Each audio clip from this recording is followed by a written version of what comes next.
ಜನ ಕೇಳ್ತಾ ಇರ್ತಾರೆ HSR ಸಿಟಿಸನ್ ಫೋರಮ್ ಹೆಂಗೆ ಇಂಥ ಸಕ್ಸಸ್ಫುಲ್ ಇವೆಂಟ್ಸ್ ಮಾಡ್ತಾ ಇರುತ್ತೆ ಅಂತ. ದ ಮೇನ್ ಸ್ಟ್ರೆಂತ್ ಏನಿದೆ ಅಲ್ವಾ, ಶಕ್ತಿ ಏನು ಅಂದರೆ ಕೊಲಾಬ್ರೇಷನ್ ಅಲ್ಲಿ ವರ್ಕ್ ಮಾಡ್ತಾ ಇರ್ತಾರೆ. ಯಾರ ಜೊತೆ ಕೊಲಾಬ್ರೇಷನ್? ಎಲ್ಲರ ಜೊತೆ ಕೊಲಾಬ್ರೇಟ್ ಮಾಡ್ತಾರೆ. ಈ ಇನಿಷಿಯೇಟಿವ್ ಅಲ್ಲಿ most important collaboration is with our dry waste collection centre. Prasanna is our ನಮ್ಮ ನಮ್ಮ ನಮ್ಮ ಶಕ್ತಿ ಅಂತಾನೆ ಹೇಳ್ಬೋದು. ಇದರಲ್ಲಿ ಎನಿ ಟೈಮ್ ಕೇಳಿದ್ರೆ ನಾನು ಇದೀನಿ ಮೇಡಮ್, ಸಪೋರ್ಟ್ ಮಾಡ್ತೀನಿ ಅಂತ.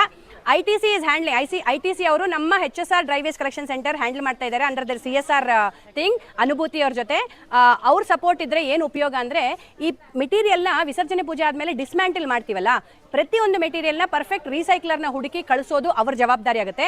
ಡ್ರೈ ವೇಸ್ಟ್ ಕಲೆಕ್ಷನ್ ಸೆಂಟರ್ ಇಲ್ಲ ಅಂದ್ರೆ ನಮಗೆ ಎಷ್ಟೇ ಇಂಟ್ರೆಸ್ಟ್ ಇದ್ರೂ ಮಾಡೋದು ಕಷ್ಟ. ನೀವು ಫಸ್ಟ್ ಅವ್ರನ್ನ ಹುಡುಕಬೇಕು, ನಿಮ್ಮ ವಾರ್ಡಲ್ಲಿ ಇರ್ಬೋದು, ನಿಮ್ಮ ಊರಲ್ಲಿ ಇರ್ಬೋದು. ಬಟ್ ನಮ್ ದುಡ್ಡು ಕಲೆಕ್ಟ್ ಮಾಡಿದೀವಿ, ತುಂಬಾ ಚಪ್ಪಾಳೆ ಬರ್ತಾ ಇದೆ ಇನ್ಸ್ಟಾಗ್ರಾಮ್ ಅಲ್ಲಿ ಅಂತ ಮಾಡಿದ್ರೆ ಇದು ಸಕ್ಸಸ್ಫುಲ್ ಆಗಲ್ಲ. ಯು ಶುಡ್ ಫೀಲ್, ಅಂದ್ರೆ ಒಳಗಡೆಯಿಂದ ಈ ಒಂದು ಕಾಸ್ಗೆ ಒಳಗಡೆಯಿಂದ ಫೀಲ್ ಆಗಬೇಕು, ಅವಾಗ ಇದು ಸಕ್ಸಸ್ಫುಲ್ ಆಗುತ್ತೆ.